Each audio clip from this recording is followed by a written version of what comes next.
We're stronger together. I am your host, Dr. Erica Pike, and this is a platform where we focus on allowing all different, diverse Black cultures the opportunity for them to share their experiences and their perspectives around the oneness of Black. We want to ensure that we are having some rich conversations in regards to helping us understand each other as well as allowing us to unite because we are stronger together. And we want to make sure that we're allowing this platform, giving each person that comes on that voice to share their experiences, thinking about how we can heal, how we can unify as a Black culture. Today, sitting with me, I have Mrs. Richardson. And I paused a little bit because she's a newlywed, and I'm so excited to have her, Mrs. Richardson, with us today. She has a plethora of experiences within the Black culture. She's a professional. She is into missions, which is her heart, and she'll speak on that too in a little bit. She is a clinical researcher. So that's interesting, and I can't wait to hear a little bit more about that. You have this big heart that others can see. Wow. I don't know if you noticed that. I don't know if I necessarily noticed that, but I do know that I walk with the intention to be inclusive, inclusive of all people, all backgrounds of people, all cultural aspects of individuals. And again, it is just so profound that we are here together to talk about the oneness of Blackness, which is really a symbol of us unifying together on one accord, not just religiously, but also just culturally and then just as a people. As a people. Yes, because of you and who you are and how you've shown yourself to be friendly. I think that kind of hooked me in somehow for us being friends. And so it started out as us kind of, well, me observing you to where now we're friends. Yeah. So glad. So glad about it. Yeah, we actually hang out, right? Yes, so we do. Yeah, so that's very interesting to see the progression of our friendship. Even though we are different with different cultures, we somehow have united and we're stronger together. Yeah. Yeah. I think that's so key. And I think, when you were talking about this project and then, of course, launching it in a fabulous way, let me also pause for cause here to say congratulations on this amazing project. I know it was something that was a heartstring for you.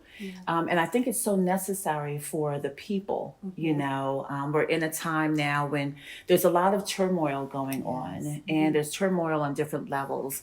And those levels are high. And those levels can be global, international. But when we think about things, some of the old sayings used to be you start with home. Yes. So what can we do at home, to rectify issues that we might have here, to identify any concerns? Right. If there's anything that we need to handle, let's handle it at home first. And then we become stronger together, in that. And then taking that and launching that into the world and using us as really that catapult into what we can do as a people to make the world better. The world better, yes. Yeah, it's bigger than us. And that's ultimately the reasons why we're having these discussions, is so that we can create that awareness. And when we do become aware of this, of each other's differences, then we are able to address them. And when we address them, we're able to figure out common ground where we can unify and heal and move forward, being stronger together. Yeah, absolutely. Yes. So let's start our talk with some of your experiences. I know. Well, let's start with where you were born, and let's talk a little bit about that. How that upbringing in your Black culture allow you to progress through life and where you are today. How has that affected your journey? Okay, profoundly, I think. I grew up in New York, in a section of New York called Spanish Harlem. We finally call it El Barrio. And what's unique about that is that, let me say that I am an African American woman. No matter what my culture is, no matter what things have really influenced me, I am very much Black. In fact, at home, I say, I'm the Blackest woman you will ever know. Okay. I can show you better than I can tell you. But for the argument's sake of this podcast, I will not demonstrate too much of that. Yeah, no. All right. Yeah, no. But I grew up in Spanish Harlem. And, they're very, very humble beginnings. Sometimes when you look at some of the things that I have written or in progress of writing, I talk about just how my parents, loved us, they provided for us, but it was humble. And yet and still growing up as a young woman in Spanish Harlem, Yeah. right? Surrounded and really having a cultural immersion with a lot of Latino individuals as well as Black. We also were a melting pot, just being in New York with Caribbean. I also have Nigerian in my family lineage. So when you talk about bringing all of this together, but yet being a light-skinned woman was very interesting for me. My mother worked really hard. May her soul rest in perfect peace. She took on a couple of different jobs. She was a nanny. She eventually progressed to becoming a police officer, working in payroll, and retired from that. But she worked hard to send my brother and myself to private schools, which were not in the community, which were not in the environment. So therefore, I ended up being bussed out, literally, to an all-girl, predominantly Caucasian school, where it was, at one point, it was 5 of us that were minorities. That included, it was 3 of us that were African American, a Spanish young lady, and an Indian young lady, 5, in an all-girls school that went from kindergarten to 12th grade. So imagine the numbers of that. Okay, all of you mathematicians and statisticians over there can certainly feel the impact of that ratio. And So you stayed there your entire... I did not. I actually was in that school up through the higher part of middle school. Okay. And at that point, we had relocated to Florida, my mother's home town, and her home place for a bit. Grew up there. We'll talk about that a little bit more in, I'm sure, the coming moments. But dialing back to where I was living in Spanish Harlem, going to an all-white or all-Caucasian school, coming back to Spanish Harlem, and even now people will say, "You sound white."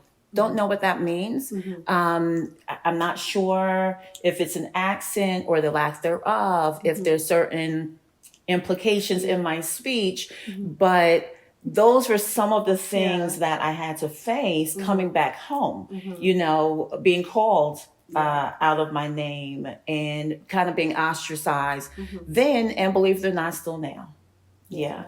But I think what happened in me growing there and growing up there, there was still a lot of love, and there was the importance and value of who I was, where I came from. There was a lot of heritage that was imparted onto myself and my brother to just know who we were and to really use those tools to be better every step of the way. So do you feel that your experiences with, being in a all-white, or Caucasian school, kind of change your, outlook or others' outlook regarding you and your Blackness? I definitely think so. And it's twofold and multifaceted. Although at times I did resent you know, kind of being not going to the local school and not fitting in with the community. Going to that school in particular at that time did allow me to open up my eyes and expose me to things that I might not have been able to see or experience in, you know, my home environment. I grew up with individuals who, you know, really did not branch out a little bit just out of our neighborhood, literally from our neighborhood. So it did give me the opportunity of seeing a little bit of a different perspective. And it also ironically taught me really how to put on tough skin because I had to be this little, you know, Black girl, you know, in this school by way of scholarship, by way of grants, you know, not one of the rich, you know, young ladies who were there because of their parents' influence and affluence. But, you know, so all of those labels were attached. I was able to build up a level of resilience. And it made you work harder? It did make me work harder because I had to work harder. You know, I had to. I had to excel greater than and more than the expectation, you know, was placed differently. And therefore, for me to succeed. And then others in my same position didn't necessarily. You know, some of them just really were overwhelmed with the pressure put on them. And I think that's one thing that I do have. That's one trait that has built me up. And I still do maintain that I am a tough cookie. Yes. Yes, that's a good thing. How did that impact your worldview? Because I know that you end up being, excuse me, you know, a missionary. That's something that you are very passionate about. And so can you tell us a little bit about that, and how do you feel your experiences growing up, or if that ever, you know, influenced your decision to be a missionary? Like, how did that all come about? Right. That's actually really good. I think that growing up as this young, you know, young woman, I think, to be honest with you, I was searching for culture. I was searching for identity. I was searching for my Blackness because my day-to-day, I really didn't have it until I got home. I was completely immersed in a Caucasian cultural perspective. So there we were, of course, taught our skills, reading, math, or what have you, but we were also taught etiquette, how to sit, how to speak, how to hold your hands and cross your legs. But none of that was necessarily the same thing that I encountered when I got home, not in my house, but in my community.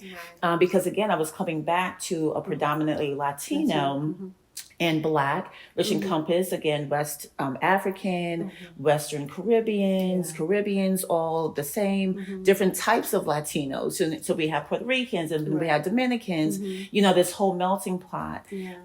So I think that I was searching for culture, and I was always open for that, which is what kind of created who I was. And in that search and pursuit, also identifying to the background, with the Nigerian culture and that lineage or what have you, I wanted to know, I wanted to always see the world. And so my mother did help, you know, of course, but, you know, my father as well.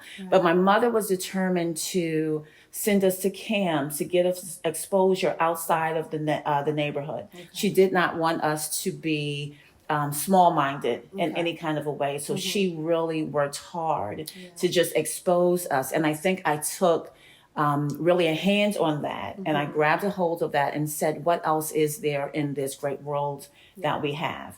And that was a natural progression early on to start to travel. When I was younger, the teenage years, I think that we did a little bit of traveling domestically. So, you know, here in the United States, you know, different hometowns of family members.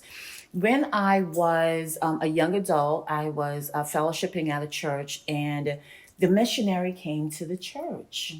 And he started just talking about this missions world, but more importantly, just about people in need. And I started thinking about that. So I was a young adult when I took my very first missions trip, and that went to Tijuana, Mexico. And went over there and was just completely flabbergasted on the disparity, just going from this side of the state line and that side of that Yeah. country. And I think I've always had a heart within me, but I think it really started to grow and develop at that time. And then there was no turning back. Yeah. And dare I say, that was over 30 plus years ago. Wow. And if you start calculating, okay. Wow, but that's amazing. yes. Wow. And so that passion to, I guess, to be the hands and the feet of Jesus Yes. has led you Yes. throughout that journey throughout life. It really Yeah. has. So I've been blessed to be able to serve in a missions field in a number of countries, South Africa, let's see, Belize, Dominican Republic, Mexico, Haiti, Jamaica, and there's so many others that I've been to and had that experience. But I think what all of that did is tied it back into home, believe it or not. We joked earlier about me being a serial entrepreneur, right? Yes. And in all of my endeavors, it really came from Ecclesiastics that talks about having seven. It says 7 gate, 8 streams of income. And I kind of thought about that. And I said, well, I don't necessarily need it to be income per Right. se, but 7 or 8 streams of hope, ministry, purpose, plan. Yeah. And so I think I am almost at my 7th now. And all of them are tied in some kind of a way with the elevation of people. So I take what I learn and what I experience when I go internationally, and I do bring it back home. And then I take what I've learned here and I take it with me when I go. Again, to really connect us on a higher level. Right. Wow. Yeah. That's really amazing that you have all of these different cultural experiences with several different, Black cultures. Well, one of the first things that I did, I then started working on a project called Alpha Research Center. And so as a clinical researcher and now in management in that area, I found that there was a grave disparity of representation for Black and, dare I say, brown populace that is represented. So we're all taking these prescriptions, or doctors are giving us these drugs. A lot of times they don't necessarily genetically line up with what we need, for our DNA and our metabolisms, which are different, It doesn't make any greater or less than, but they're different. And so with Alpha, I really wanted to target the brown and Black populations to say, come in, get quality health care. Let's get some assessments. Let's take a look at you down at that DNA level, and look at the genealogy, to a certain extent of the oneness of Black and the impact of that on our health, our healing, and our well-being. Wow. So that was the first thing that I think I did, and how that impacted, throughout. That is well said. That word again, my favorite word, intentional. It's that intentional support that each person needs. And it's not, like a cookie cutter. Right. Where we're cutting everybody, everyone gets the same thing. But it's more so, I'm being more intentional in addressing your specific needs and making sure that you're getting the right help that you need. So I really, really like that. It's not just intentional about the needs, but also valuing their uniqueness and what it is that we can do. As even a missionary, oftentimes, historically, missionaries go and they take what they feel the people need. And what we like to do is we like to ask the people what they need, and then we can partner and provide. So it's identifying the individuality, but then the uniqueness, and then serving that need, whatever that might be. Wow, the value of what they need. I love that. I really love that. So I'm not sure how you feel about this part of our conversation, but sometimes we have, and I like to talk about our unconscious biases, because sometimes we have unconscious biases that's deep within us that we're not even aware that's there. I'm not sure if you have ever experienced that, or you have noticed that, throughout your journey, that might have been something that that's out there. because that can have such a profound effect on how we treat each other, how we see each other, and it can contribute to the wall that we tend to build and put up that hinders that relationship that could be one that we need. Yes. Yeah. To really bridge the gap. Well, first of all, how much time do we have? And dare I be transparent? So I think that there's a lot of biases. It's funny that we are still here in this season, in this year, and we're still talking about, even in our Blackness, the color divide, the light skinned, the brown skin, the dark skin. And that's something that, when I think about it, it really does make me laugh, because I'm like, 50 years later, we are still, in my lifetime, we are still on this topic of the different shades of beautiful, in Blackness. And definitely growing up, that was something. Especially when I was in Florida, they used to call me Redbone all the time. Really? And that has mixed feelings as well as implications to it, So I'll be called red a lot. A lot of times, again, people would call me white girl. So here it's like, white girl or whitey. In Yoruba, it's Oyinbo, which is like white girl, which is a derivative of a Nigerian language.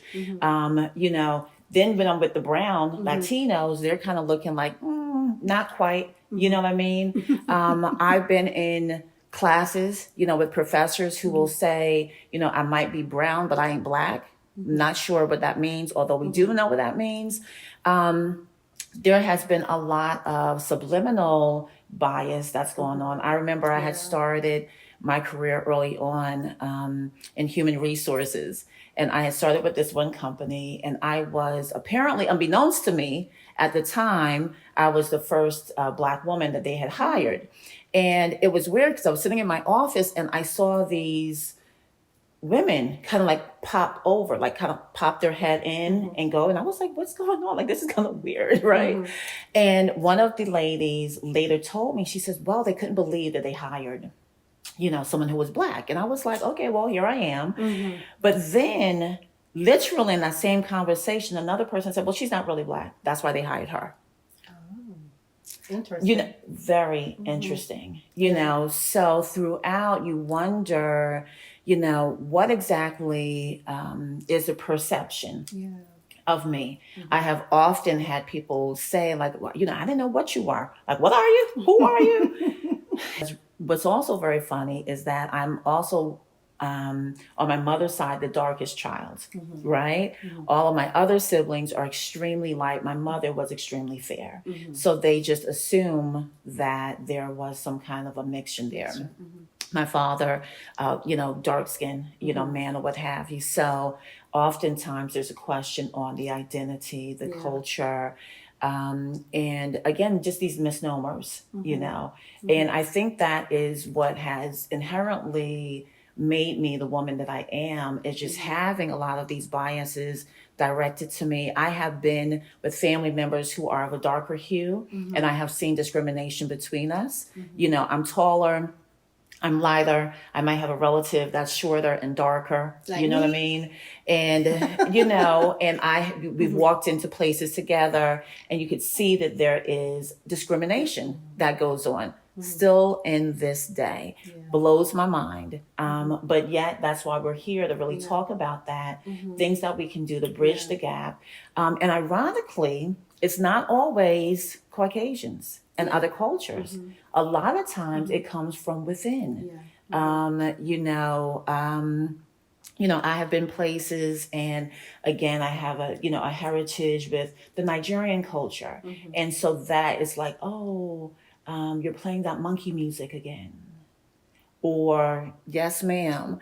Wow. Yes. So what is referred to as the monkey music? I guess cultural music, perhaps. Oh, like an Something that doesn't sound African like an descent? African descent music, Oh, perhaps. Something that might have a little bit I've more never of heard the that. drums I have. Oh, I've never heard Right. that one. Okay. Um, Mm-hmm. or just all of these things. I don't want to Mm-hmm. bombard you all with the negativity of Mm-hmm. comments, but just in the reality Yeah. and the truth and transparency that Mm-hmm. so and that comment did not come from a Caucasian, of course. Yeah. Mm-hmm. That came from a person of color as Mm-hmm. well. Yeah. And then the same thing, Mm-hmm. we see these little cliques, whether they might be at a church Mm-hmm. or at a place of employment, Yeah. where we have different segments of individuals. We'll have the Right. Caribbeans, Mm-hmm. we'll have the Africans. And then Right. African to me is so broad. There are so Yeah. many countries in that Mm-hmm. one continent that Continent. it's Mm-hmm. just really ridiculous when we Yes. say, oh, they're African. African. Right. No, the South Africans are called Africans. The rest of Right. the world are called by their country name, Mm-hmm. Yeah. So Mm-hmm. whether it is, Nigeria. Nigerian or Mm-hmm. Ghanaian or, Egyptian, Yeah. that's how they're called. Right. But we lump everybody Everybody together. together Mm-hmm. that way. And we're the only ones that Yeah. typically do Do that, that. Mm-hmm. Yeah. Yeah. And going back to what you were saying about being the differences, right? With how you were treated versus somebody else, who are dark, with a darker complexion. Going back to that, it's just the subtle and small differences that we have amongst ourselves Yeah. that makes us not appreciate each other sometimes. Correct.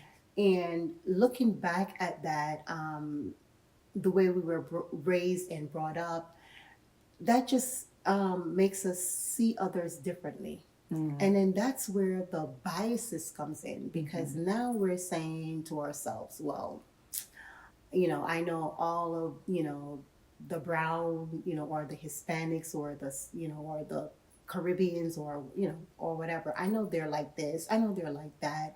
And, no, I don't like this and I don't like that about them.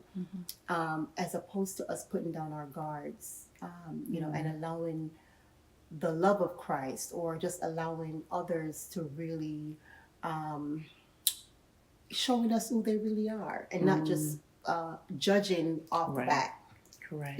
Because we Correct. tend to judge a lot. We Yeah. tend to judge Yeah. and say, well, that person is from New York, or that person, is from Louisiana, or they're from wherever. And so, Right. they're not like me, so I'm not going to let my guard down.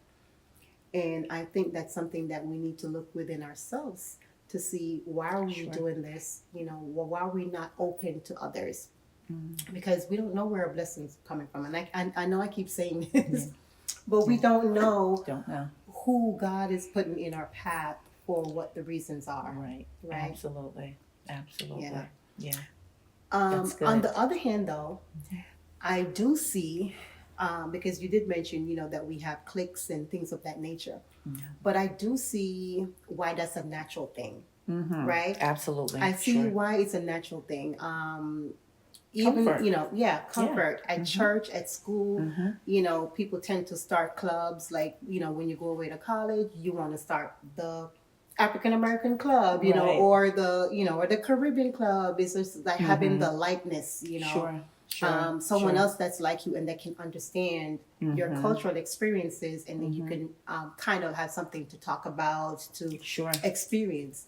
But I feel that's not where the problem comes in. The problem probably comes in when we start to judge Right. another culture Sure.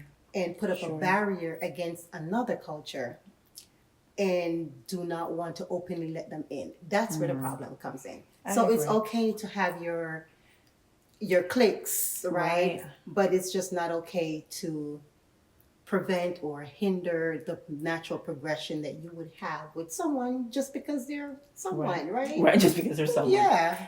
I think that's it. I think it is a natural progression for us to gravitate towards people who look like us, might think like us, have a similar background to us culturally, sometimes even economically, or location. You'd be ridiculous for us to be so close-minded, even as a people, because then we would be mimicking so many of the other cultures, cults, or organizations that, we really want to stream away from. Let's think about this.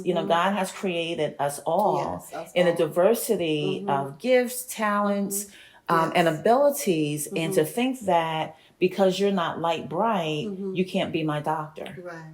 But you might be the greatest, endocrinologist that I would ever need. You know what I mean? So we have to, I think, just think bigger. Yeah. And that really does come with education. Yes.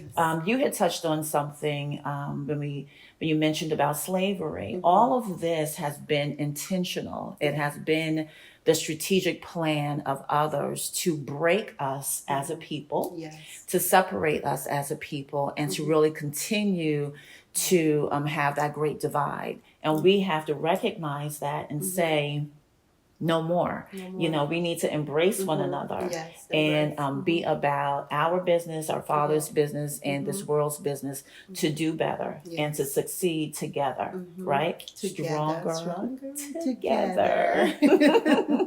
Absolutely.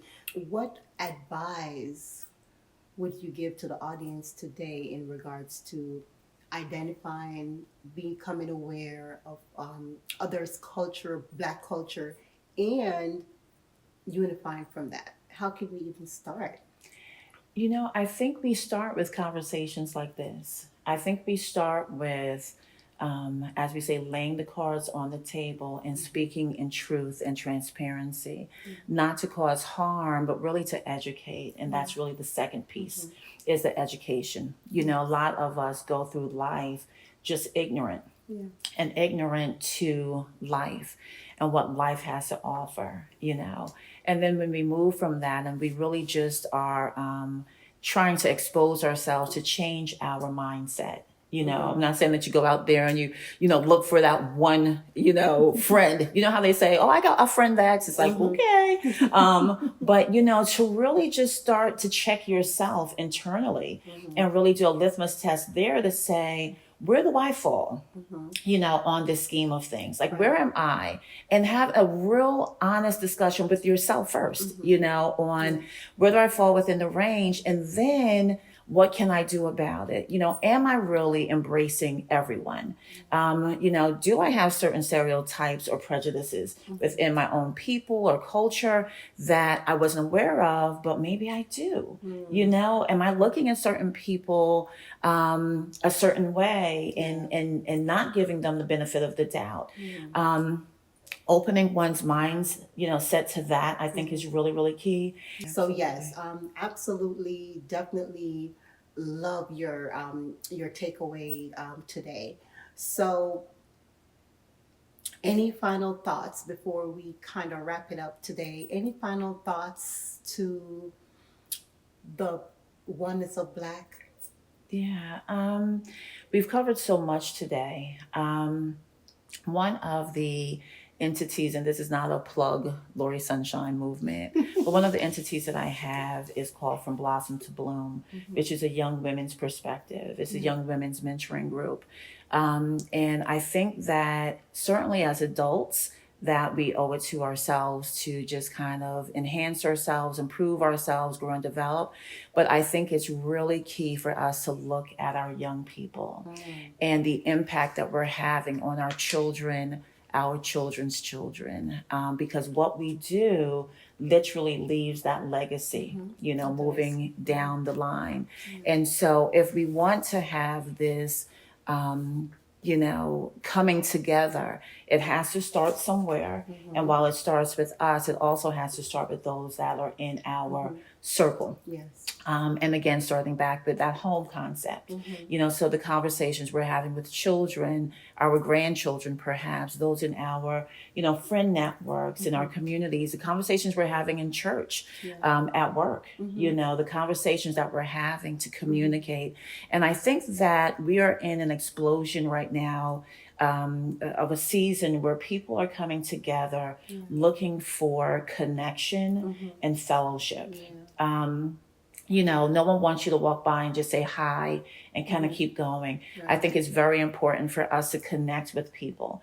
And when we do that, that is going to allow them to inherently get to know us, and then we get to know them. But it starts again, right, from our bellies, and what flows from our bellies will be able to pour out. And then, as it said, we will not have room enough to receive what the Lord is going to do in our lives, changing our mindset and really the full trajectory of our culture and our people, however they are, Yeah. That reminds me of having a growth mindset, being able Yes. to be open and willing to grow in our minds, expanding our perceptions and our knowledge of different cultures and different, of others' individualities. And once we decide to really have that growth mindset, that's where we're able to start become more mindful of others and be more open and be more willing to embrace. Yeah, Embrace, absolutely. yes, having that growth mindset is so important. Yeah. So what does stronger together mean to you?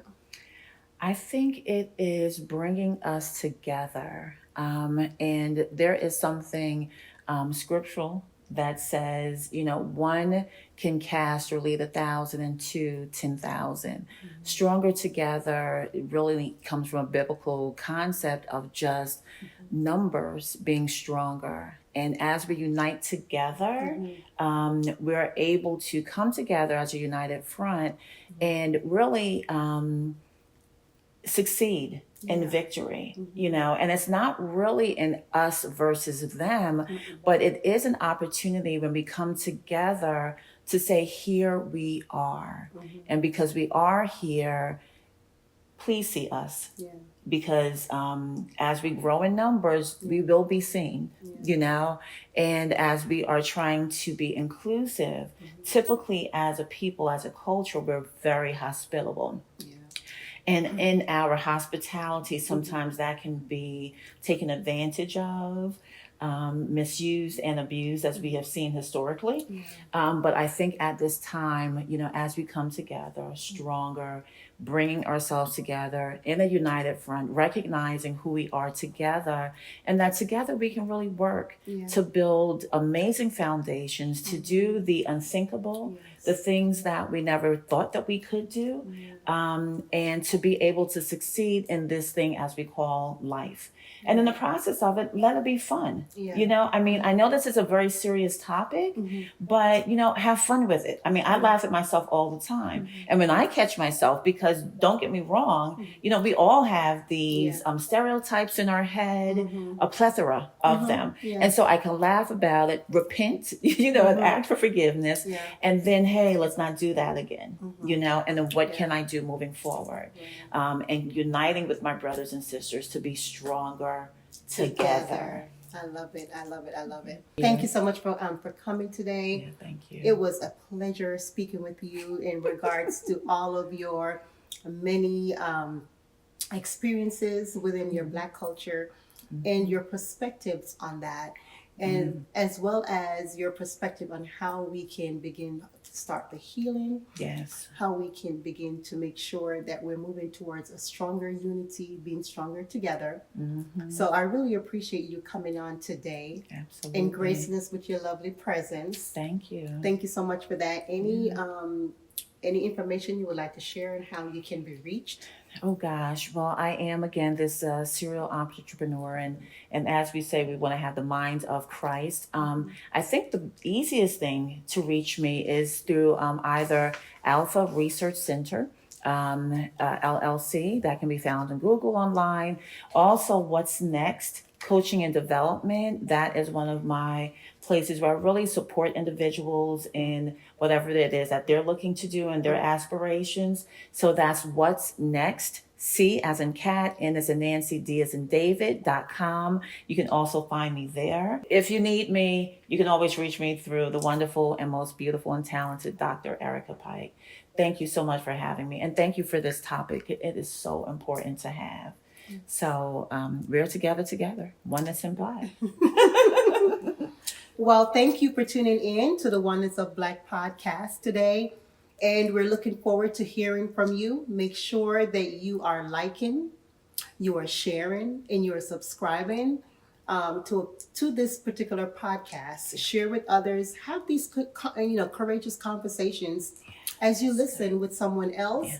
Share it. And if you have an experience that you would like to share, DM and let us know so that we can see about having you on.